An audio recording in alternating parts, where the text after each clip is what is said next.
আসসালামু আলাইকুম সুপ্রিয় দর্শক, আশা করছি আপনারা সবাই ভালো আছেন। আমিও আপনাদের দোয়া আশীর্বাদে ভালো আছি।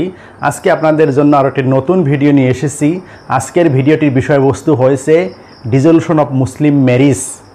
মুসলিম বিবাহ কিভাবে বিচ্ছেদ হতে পারে সেটা আপনাদেরকে পুঙ্খানুপুঙ্খভাবে বলার জন্য এই ভিডিওটি বানিয়েছি। তবে ছোট্ট একটি অনুরোধ, যদি আমার ফেসবুক পেজে থেকে আপনারা ভিডিওটি দেখছেন তাহলে পেজটাকে আপনারা ফলো করবেন। যদি ইউটিউব চ্যানেল থেকে দেখছেন তাহলে আমার ইউটিউব চ্যানেলটা আপনারা সাবস্ক্রাইব করবেন। যিনারা ইতিমধ্যেই ফলো এবং সাবস্ক্রাইব করেছেন তাদেরকে অসংখ্য ধন্যবাদ।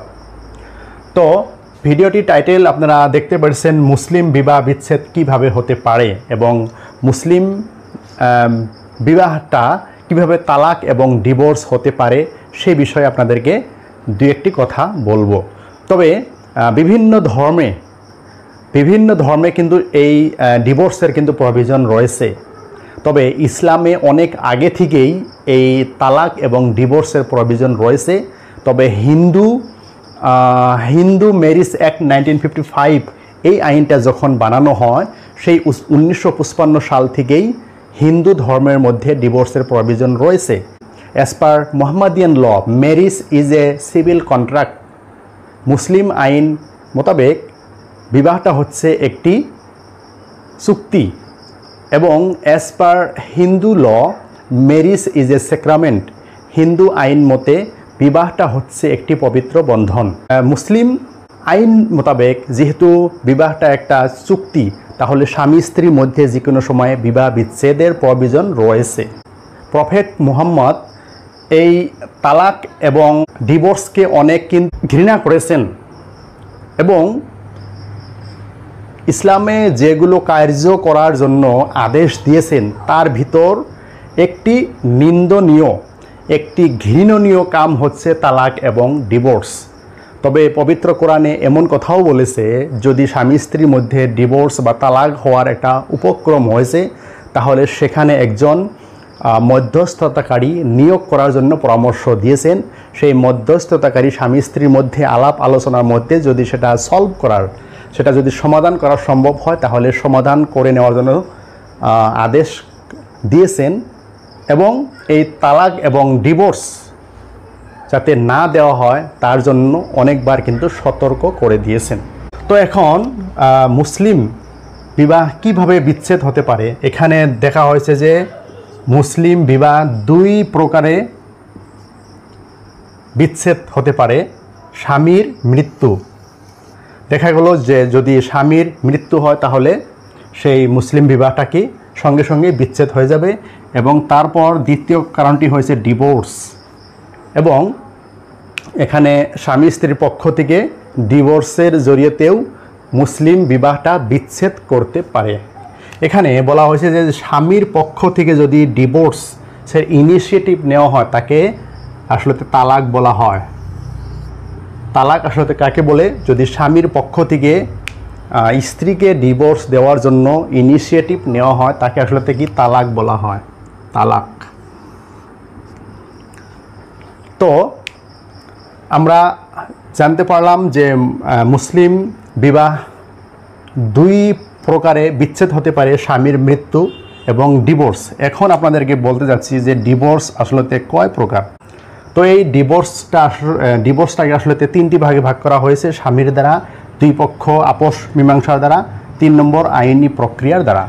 এখানে আমি বলছি প্রথম নম্বর ডিভোর্স স্বামীর দ্বারা। এবং স্বামী ইচ্ছা করলে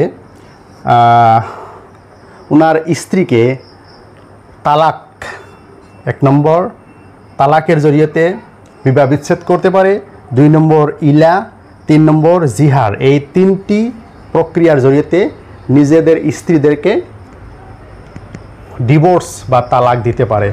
এখানে আবার বলছি এই তালাককে আসলে দুই ভাগে ভাগ করা হয়েছে। এই তালাককে দুই ভাগে ভাগ করা হয়েছে। প্রথম নম্বর ভাগটি হয়েছে তালাকুল সুন্নত এবং দ্বিতীয় ভাগটি হয়েছে তালাকুল বিদ্যাত। তালাকুল সুন্নতকে আবারও দুইটি ভাগে ভাগ করা হয়েছে, আহসান, তারপর দ্বিতীয় ভাগটি হয়েছে হাসান। তালাক আহসানটা হচ্ছে একটি উচ্চারণ ডিউরিং দ্য টার্ম অফ তুহর, যখন মেয়েদের মিন্স শুরু হয় সেই সময় থেকে যদি হাজব্যান্ড একটি উচ্চারণ করে যে আমি তোমাকে তালাক দিয়েছি বা আমি তোমাকে তালাক দিলাম, এবং সেই সময় থেকে যদি হাজব্যান্ডে স্ত্রীর সঙ্গে যদি কোনো সেক্সুয়াল ইন্টারকোর্স যাতে না করে, এবং এইভাবে যদি ইদ্দত period that means 4 months 10 days, যদি এই স্বামীয়ে স্ত্রীর মিন্সের সময় স্ত্রীকে বলে যে আমি তোমাকে তালাক দিয়েছি, এবং তখনকের থেকে ইদ্দত পিরিয়ড 4 মাস 10 দিন যদি স্বামী স্ত্রীর সঙ্গে যদি কোনো সেক্সুয়াল ইন্টারকোর্স না করে, তাহলে সেটা কিন্তু স্ত্রী তালাক হয়ে যায়। সেটাই হচ্ছে আহসান। আহসান হলো খুব সুন্দর, বেস্ট, মোস্ট অ্যাপ্রোপ্রিয়েট সেটা ফর্ম, সেটা হচ্ছে আহসান। এবং হাসান হচ্ছে 3টি উচ্চারণ, এবং মেয়েদের যখন মিন্স হয় সেই সময় থেকে হাজব্যান্ডে যদি স্ত্রীকে বলে যে আমি তোমাকে তালাক দিয়েছি, এবং একটি উচ্চারণ করার পর যদি পরবর্তী মিন্স হওয়ার এই পর্যায়টাকে যদি স্বামী স্ত্রীর সঙ্গে যদি কোনো সেক্সুয়াল ইন্টারকোর্স না করে, এবং এইভাবে 3টি যখন মিন্সের সময়কালে যদি কোনো ধরনের সেক্সুয়াল ইন্টারকোর্স না করে, তাহলে কিন্তু স্ত্রী তালাক হয়ে যায়। সেই সিস্টেমটাই হয়েছে হাসান ফর্ম অফ তালাক। তারপর আসছি তালাকুল বিদ্যাত। এই তালাকুল বিদ্যাতটা হচ্ছে একসঙ্গে 3টি উচ্চারণ, একসঙ্গে 3টি উচ্চারণ করলেই সেটাকে আসলে তালাকুল বিদ্যাত। দ্যাট মিন্স আমরা সেটা বুঝি ত্রিপুল তালাক, কিন্তু উচ্চতম ন্যায়ালয়ে এই ত্রিপুল তালাককে অলরেডি ব্যান করেছে। ভারতবর্ষে বর্তমান তালাকুল বিদ্যাত সিস্টেমটি নেই, কারণ সেটা উচ্চতম ন্যায়ালয় সেটা কিন্তু বন্ধ করে দিয়েছে। তারপর আরও একটি এখানে হয়েছে ইলা এবং জিহার।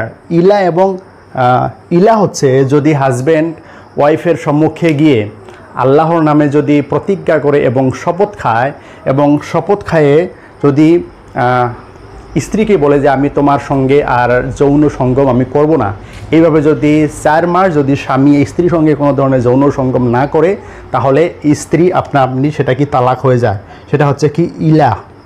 তারপরে জিহার হচ্ছে যদি স্বামী স্ত্রীকে মার সঙ্গে যদি তুলনা করে, প্রহিবিটেড ডিগ্রি হিসাবে যদি ভাবে, স্ত্রীকে যদি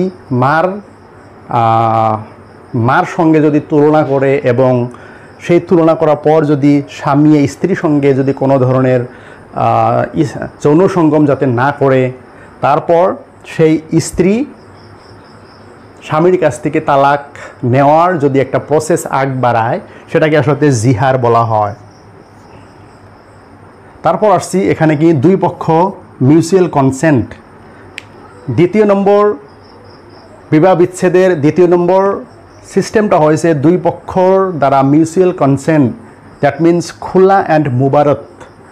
খোলা হচ্ছে যদি স্ত্রী স্বামীকে বলে যে আমাকে এই বিবাহ বন্ধন থেকে আমাকে মুক্ত করে দাও, তাহলে সেই স্ত্রীর পক্ষ থেকে যদি স্বামীকে অফার দেওয়া হয় যে আমাকে বিবাহ বন্ধন থেকে মুক্ত করে দাও, এবং স্ত্রী স্বামীকে যদি কোনো একটি শর্ত বেঁধে দেয়, এবং স্ত্রী যদি স্বামীকে একটি অফার দেয় যে আমি দেনমোহরে টাকা মাফ করে দিব, তাহলে সেই স্বামী স্ত্রীর অফারটা শুনে যেই ইনিশিয়েটিভ নিয়ে বিবাহটাকে বিচ্ছেদ করে দেয়, সেটা হচ্ছে কি খুল্লা।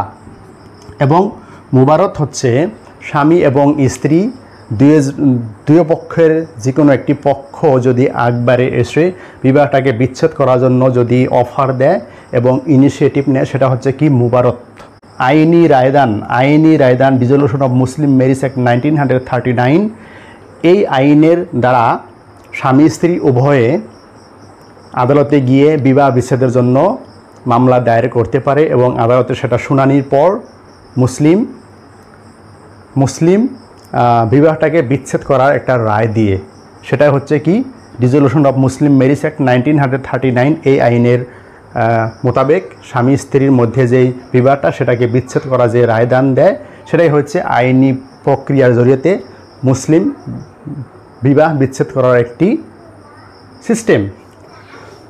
তো আপনাদেরকে এই ভিডিওটির জরিয়তে আমি মুসলিম বিবাহ কীভাবে বিচ্ছেদ হতে পারে সেটা আপনি পুঙ্খানুপুঙ্খভাবে উল্লেখ করেছি। যদি আপনাদের ভিডিওটি ভালো লাগছে অবশ্যই লাইক, কমেন্ট, শেয়ার করবেন। ধন্যবাদ।